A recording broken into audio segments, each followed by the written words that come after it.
नमस्कृत्य नरं चैव नरोत्तमं देवीं सरस्वतीं व्यासं ततो जयमुदीरयेत्।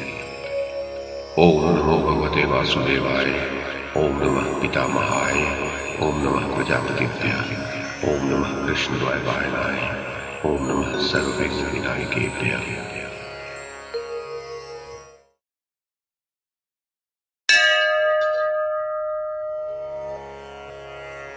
संजय ने कहा, महाराज धृतराष्ट्र, इसके पश्चात भीष्म जी अपनी विशाल वाहिनी लेकर चले। तदुपरांत उन्होंने उसका सर्वतोभद्र नामक व्यूह बनाया। कृपाचार्य, कृतवर्मा, शैब्य, शकुनी, जयद्रथ, सुदक्षिण और आपके सभी पुत्र भीष्म जी के साथ सारी सेना के आगे खड़े हुए। द्रोणाचार्य, भूरिश्रवा, शल्य और भगदत्त व्यूह के दाहिने ओर रहे। अश्वत्थामा, सोमदत्त और दोनों अवंती राजकुमार अपनी विशाल सेना सहित बाईं ओर खड़े हुए। त्रिगर्त वीरों से घिरा हुआ राजा दुर्योधन व्यूह के मध्य भाग में रहा तथा महारथी अलम्बुश और शुतायु सारी व्यूहबद्ध सेना के पीछे खड़े हुए। इस प्रकार आपकी सेना के सभी वीर व्यूह रचना की रीति से खड़े होकर युद्ध के लिए प्रस्तुत हो गए। दूसरी ओर राजा युधिष्ठिर, भीमसेन, नकुल और सहदेव ये सारी सेना के व्यूह के मुहाने पर खड़े हुए तथा धृष्टद्युम्न, विराट, सात्विकी, शिखंडी, अर्जुन, घटोत्कच, चेकितान, कुंतीभोज, अभिमन्यु, द्रुपद, युयुधान, युधामन्यु और केके राजकुमार ये सब वीर भी कौरवों के समक्ष अपनी सेना का व्यूह बनाकर खड़े हो गए। तब आपके पक्ष के वीर भीष्म जी को आगे करके पांडवों की ओर बढ़े।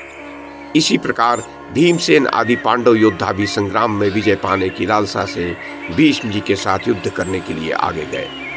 बस दोनों ओर के वीर एक दूसरे पर दौड़कर प्रहार करने लगे। उस समय जो महान कोलाहल हुआ उससे सारी पृथ्वी कांपने लगी। पक्षी अत्यंत घोर शब्द करते हुए आकाश में चक्कर काटने लगे। सूर्य यद्यपि तेजस्वी रूप में उदित हुआ था तथापि उस समय निस्तेज हो गया।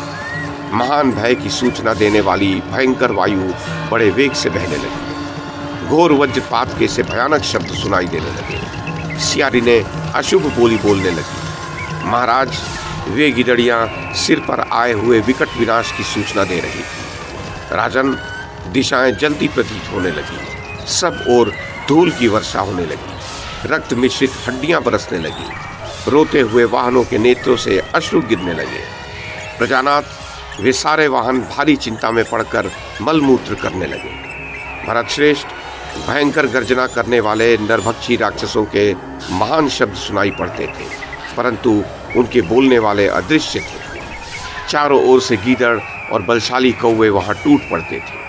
आर्य, वहां श्वान भी नाना प्रकार में भूखते देखे जाते थे। बड़ी बड़ी प्रज्वलित उल्काएं सूर्यदेव से टकराकर महान भय की सूचना देती हुई सहसा पृथ्वी पर गिर रही थी। उस महान संग्राम में पांडव तथा कौरव पक्ष की विशाल सेनाएं शंख और मृदंग की ध्वनियों से उसी प्रकार कांप रही थी जैसे वायु के वेग से समूचा वन प्रांत हिलने लगता है। उस अमंगलजनक मुहूर्त में नरेशों, गजों और अश्वों से परिपूर्ण हो परस्पर आक्रमण करती हुई उभय पक्ष की उन विशाल सेनाओं का भयंकर शब्द वायु से विक्षुब्ध हुए समुद्रों की गर्जना के समान जान पड़ता था।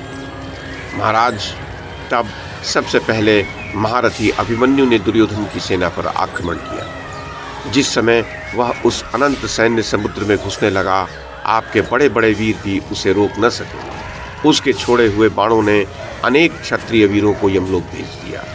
वह क्रोधपूर्वक यमदंड के समान भयंकर बाण बरसाकर अनेक रथ, रथी, अश्व, अश्वारोही तथा गज और गजारोहियों को विदीर्ण करने लगा।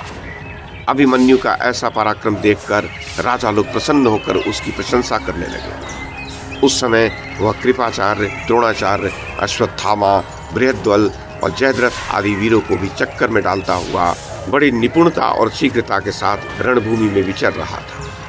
उसे अपने प्रताप से शत्रुओं को संतप्त करते देखकर क्षत्रिय वीरों को ऐसा जान पड़ने लगा मानो इस लोक में दो अर्जुन प्रकट हो गए हों। इस प्रकार अभिमन्यु ने आपकी विशाल वाहिनी के पैर उखाड़ दिए और बड़े बड़े महारथियों को कंपित कर दिया। इससे उसके सुहृदों को बड़ी प्रसन्नता हुई। अभिमन्यु के द्वारा भगाई हुई आपकी सेना अत्यंत आतुर होकर डकारने लगी। तब आपकी सेना का वह घोर आर्तनाद सुनकर राजा दुर्योधन ने राक्षस अलम्बुश से कहा, महाबाहो, ये अर्जुन का पुत्र द्वितीय अर्जुन के समान पराक्रमी है। जैसे वृत्तासुर देवताओं की सेना को मार भगाता था, उसी प्रकार वो भी क्रोधपूर्वक मेरी सेना को खदेड़ रहा है। मैं युद्ध स्थल में संपूर्ण विद्याओं के पारंगत तथा राक्षसों में सर्वश्रेष्ठ तुम जैसे वीर को छोड़कर दूसरे किसी को ऐसा नहीं देखता जो इस रोग की सबसे उत्तम औषधि हो। अतः तुम तुरंत जाकर युद्ध भूमि में वीर सुभद्रा कुमार का वध करो और हम लोग भीष्म तथा द्रोणाचार्य को आगे करके अर्जुन को मार डालें। महाराज, दुर्योधन के ऐसा कहने पर वो महाबली राक्षस राज वर्षाकालीन मेघ के समान महान गर्जना करता हुआ अभिमन्यु की ओर चला। उसका भीषण शब्द सुनकर पांडवों की सारी सेना में खलबली मच गई। उस समय कई योद्धा तो भय के मारे अपने प्यारे प्राणों से हाथ धो बैठे। अभिमन्यु तुरंत ही धनुष बाण लेकर उसके सामने गया। उस राक्षस ने अभिमन्यु के पास पहुंचकर उससे थोड़ी ही दूरी पर खड़ी हुई उसकी विशाल सेना को भगा दिया। वह एक साथ पांडवों की विशाल वाहिनी पर टूट पड़ा और उस राक्षस के प्रहार से उस सेना में बड़ा भीषण संहार होने लगा। फिर वह राक्षस पांचों द्रौपदी पुत्रों के सामने गया। उन पांचों ने भी क्रोध में भरकर उस पर बड़े वेग से धावा किया। प्रतिविंध ने तीखे तीखे बाण छोड़कर उसे आहत कर दिया। बाणों की बौछार से उसके कवच के भी टुकड़े उड़ गए। अब उन पांचों भाइयों ने उसे बींधना आरंभ किया। इस प्रकार अत्यंत बाणविद्ध होने से उसे मूर्छा आ गई, किंतु थोड़ी ही देर में चेत होने पर क्रोध के कारण उसमें दूना बल आ गया। उसने तुरंत ही उनके धनुष, बाण और ध्वजाओं को काट डाला। फिर उसने मुस्कुराते हुए एक एक को 5-5 बाण मारे तथा उनके सारथी और अश्वों को भी मार डाला। इस प्रकार रथहीन करके उस राक्षस ने उन्हें मार डालने की इच्छा से उन पर बड़े वेग से आक्रमण किया। उन्हें कष्ट में पड़ा देखकर अभिमन्यु तुरंत ही उसकी ओर दौड़ा। तब उन दोनों में इंद्र और वृत्तासुर के समान भीषण संग्राम होने लगा। दोनों ही क्रोध से तमतमाकर आपस में भिड़ गए और एक दूसरे की ओर प्रलयाग्नि के समान कूदने लगे।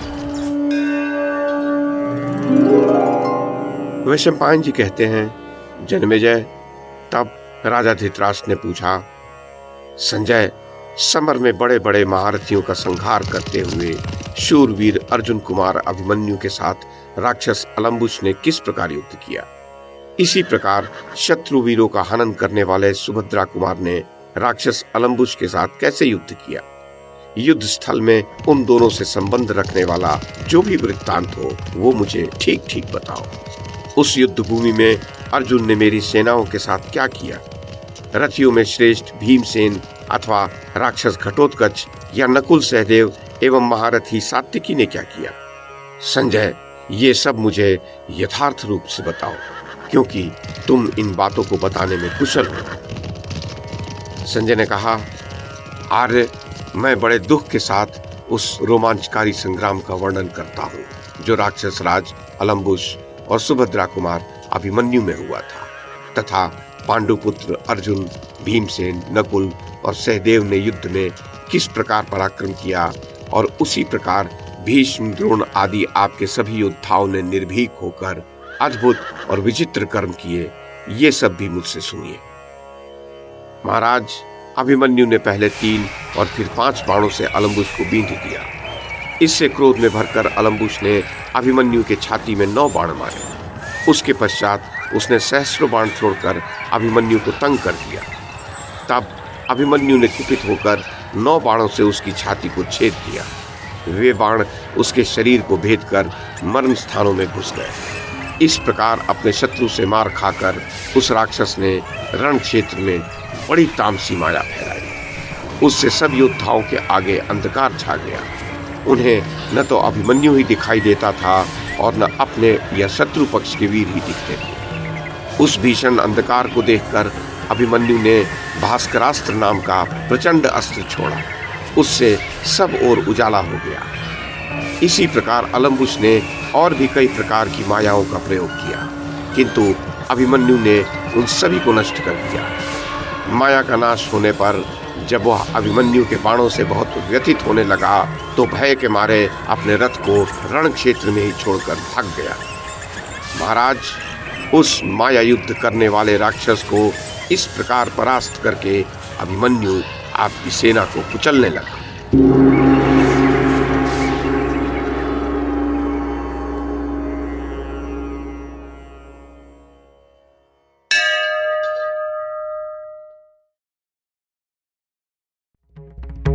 YouTube के माध्यम से महाभारत की कथा को एक श्रृंखला के रूप में प्रस्तुत करने का हमारा ये प्रयास यदि आपको सराहनीय लगा हो तो कृपया इस कड़ी को लाइक और शेयर करें, चैनल को सब्सक्राइब करें और बेल आइकन को दबाएं। साथ में अन्य लोगों को भी देखने के लिए प्रेरित करें। धन्यवाद और नमस्कार।